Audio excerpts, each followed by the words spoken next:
There's been a gradual embrace of authoritarian speech policies in Europe that's actually pretty alarming.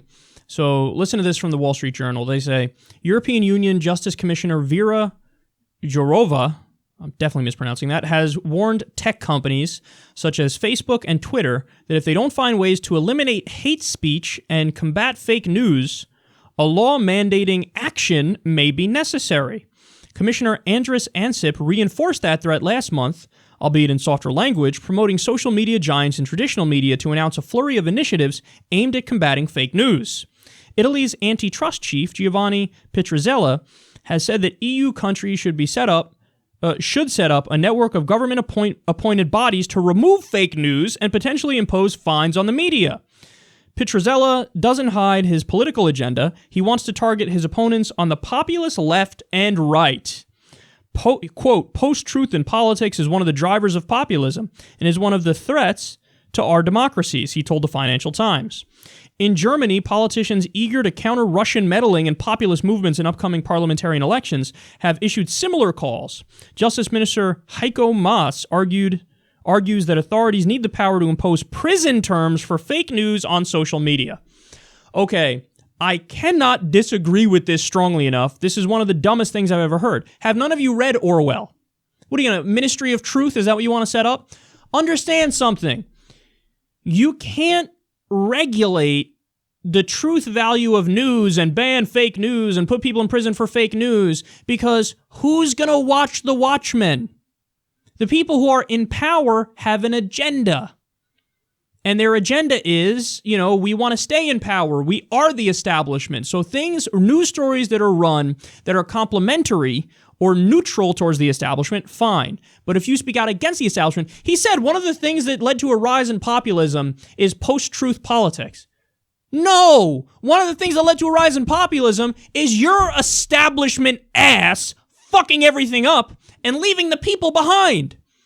That's why there's populism, because the corporations have been screwing people this entire time. From the 1980s and onward, there's been a flat line in wages in the United States. There's been issues in Europe as well. You're not as responsive to the people as you should be.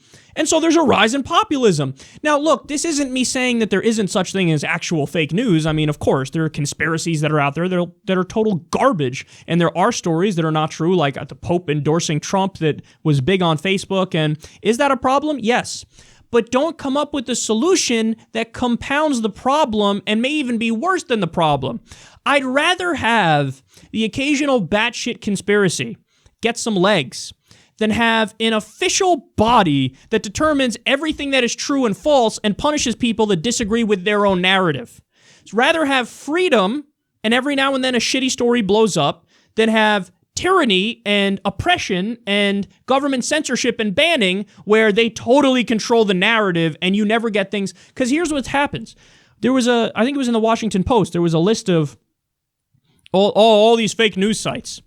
There were a bunch of sites on there that are not anywhere near fake news, that always run, or most of the time run, factual stories. I mean, maybe every now and then something slips by the editors that's not true, but the overwhelming majority of the time. So they're like trying to say that WorldNet Daily, which is a far right-wing conspiracy site, which does make shit up, and they pretended one time that there was a demon that ran in front of the camera for Obama when he was in Kenya. They ran that story like it was serious. Demons, it's a fact, here's a story. So they equate sites like WorldNet Daily to Truthdig. You can't do that because that's not true. But that's what they want to do. They want to say, hey, here are the official government-approved bodies, the Ministry of Truth. Only listen to this.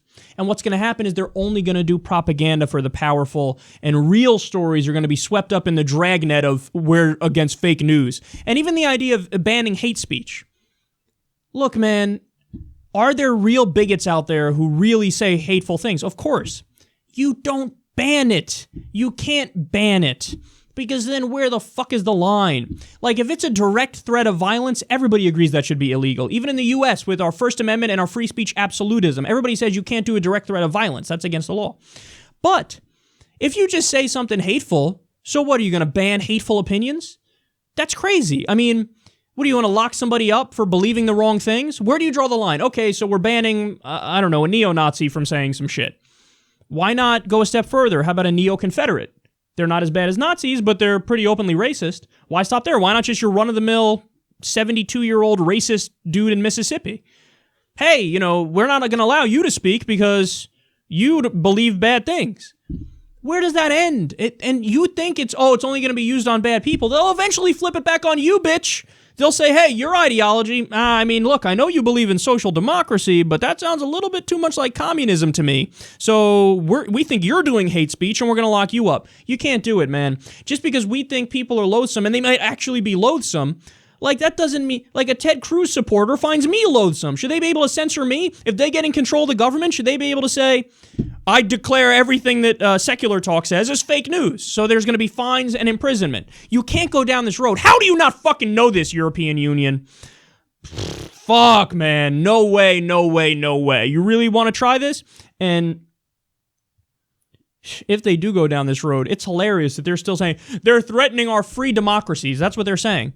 Your proposal makes it not a free democracy, you idiot. Your proposal is tyranny, is authoritarianism, is controlling speech. How do you not know that? Maybe they do know that, and it's cynical. I don't know. But either way, not acceptable, and everybody needs to rise up against it.